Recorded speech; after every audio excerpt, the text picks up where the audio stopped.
సేవా కార్యక్రమం చేస్తున్న నా మిత్రుడు సోదరుడు చుక్కపల్లి సురేష్ గారికి నా హృదయపూర్వక ధన్యవాదాలు నమస్కారాలు తెలియజేస్తున్నాను.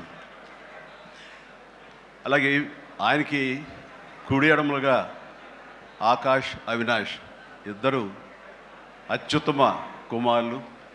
వాళ్ళు ఈ కార్యక్రమాన్ని వాళ్ళ భుజస్కంధాల మీద వేసుకొని దీన్ని ఇంత చక్కగా ఇంత పెద్ద ఎత్తున ఇంత మెగా బ్లడ్ క్యాంప్ చేయటం అన్నది దానికి ఎంతో కొంత సహకరించిన మా చిరంజీవి చారిటబుల్ ట్రస్ట్కి ఎనలేని సంతృప్తిని ఇచ్చావు. తద్వారా నాకు ఎంతో సంతోషాన్ని మిగిల్చావు అవినాష్.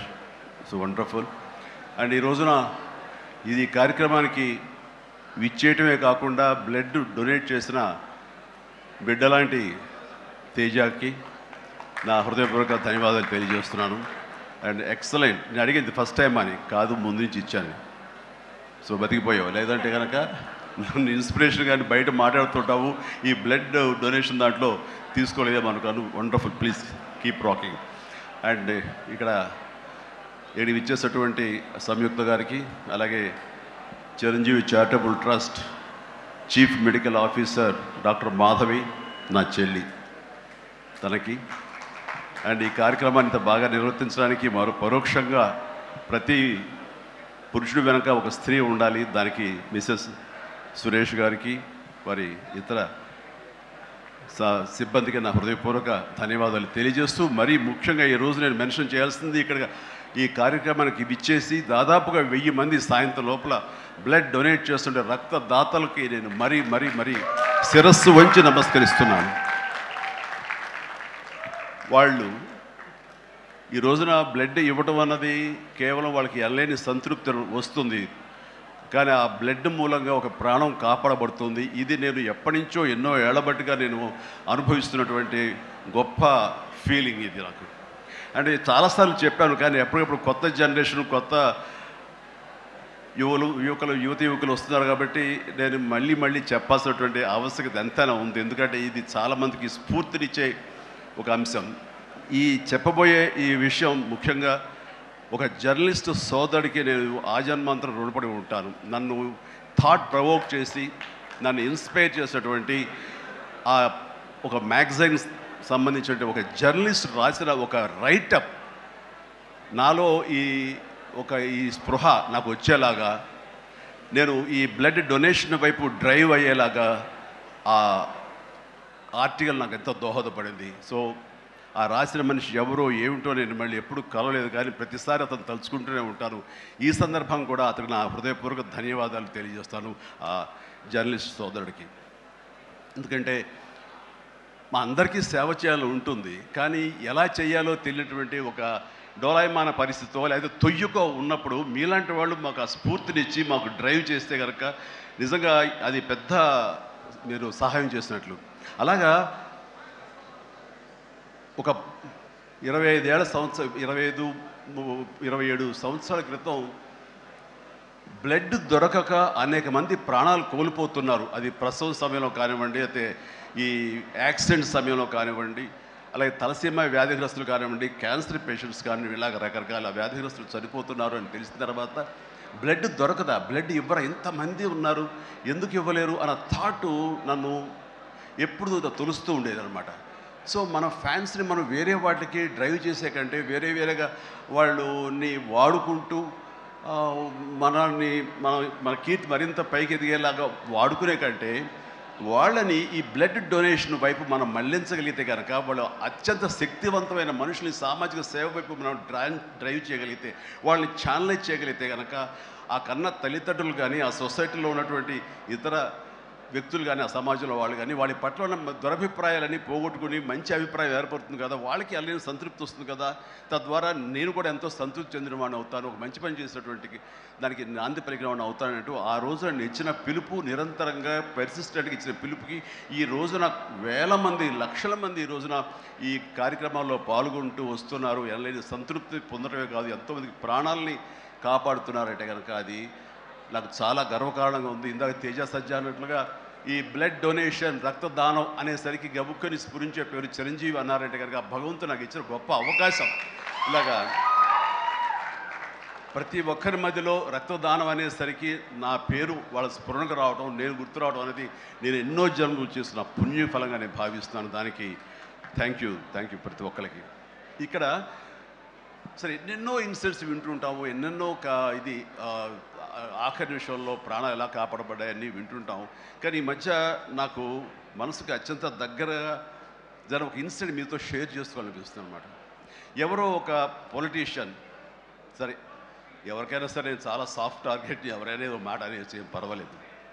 అలాగా ఒక పొలిటీషియన్ నన్ను అకారణంగా, నేను ఇప్పుడు పాలిటిక్స్ చాలా దూరంగా ఉన్నా సరే నా గురించి ఏదో అవాకులు చవాకులు ఆయన పేలినప్పుడు ఆయన మరొక చోటకి ఏదో ఒక ముంపు ప్రాంతానికి ఆయన వెళ్ళటం జరిగింది. అక్కడ ఒక స్త్రీ, ఒక ప్రౌఢ ఆవిడ అది మిడిల్ ఏజ్ ఉంటుందేమో, మిడిల్ ఏజ్.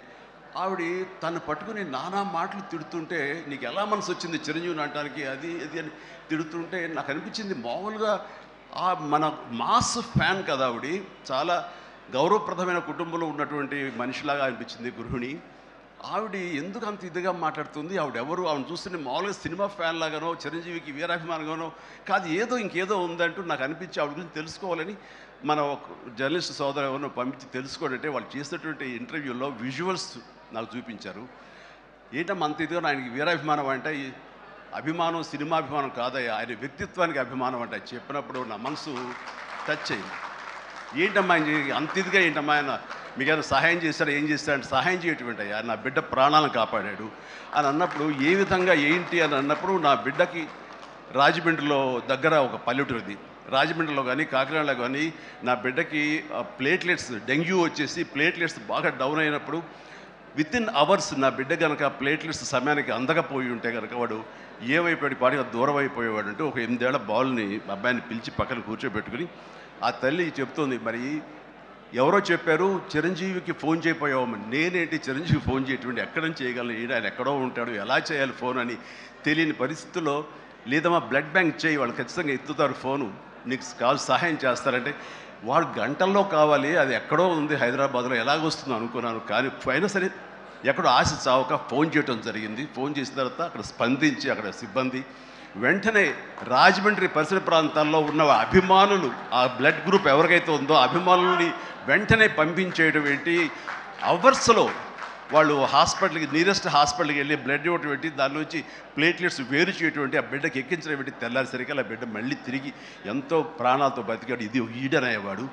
ఆయన కనుక సమయానికి చేయకపోయి ఉంటే నా బిడ్డ ఏమైపోయాడు.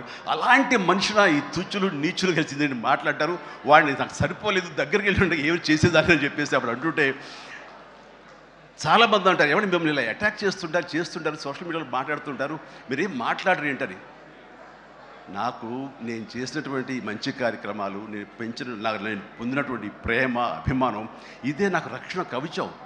నేను మాట్లాడక్కర్లా, నేను చేసుకున్న మంచి మాట్లాడుతున్నట్టు నేను అలాగే అంటుంటాను, ఇది సత్యం. సో ఆ తర్వాత మళ్ళీ ఆ సదరు రాజకీయ నాయకుడు మళ్ళీ ఎక్కడా మాట్లాడేది నాకైతే వినపడలేదు. అంటే వాళ్ళకు కూడా మనసు ఉంటుంది కదా, వాళ్ళకి ఒక అంతరాత్మ ఉంటుంది కదా, వాళ్ళకి తెలుసు. ఇంటికి వెళ్ళేసరికి ఆయన అంతరాత్మ చెప్పబోయిన ఇంట్లో వైఫ్ అని చెప్పుద్ది, ఏంటి చెప్పు నోరు అని. సో ఇలా ఉంటుంది అన్నట్టు వాళ్ళ ఇది. సో మనం మాట్లాడక్కర్లేదు, మనం చేసుకుంటూ వెళ్ళిపోతూ ఉంటే కనుక ఎవరైతే ఇలాంటి రాతలు కానీ చేతలు కానీ మాటలు అంటారో వాళ్ళకి అదే సమాధానం. అందుకని నేను ఎప్పుడు దేనికి స్పందించను, అవసరం నాకు లేదు. మంచి చేసుకెళ్ళిపోవటమే, ఇలా మంచి చేసేటువంటి మాలాంటి తమ్ముళ్ళకి నేను సహాయంగా నేను ఉండటమే తప్ప ఇంకోటేం కాదు. అండ్ అనుకూలమైన ఇక థ్యాంక్ యూ. అండ్ ఈ రోజున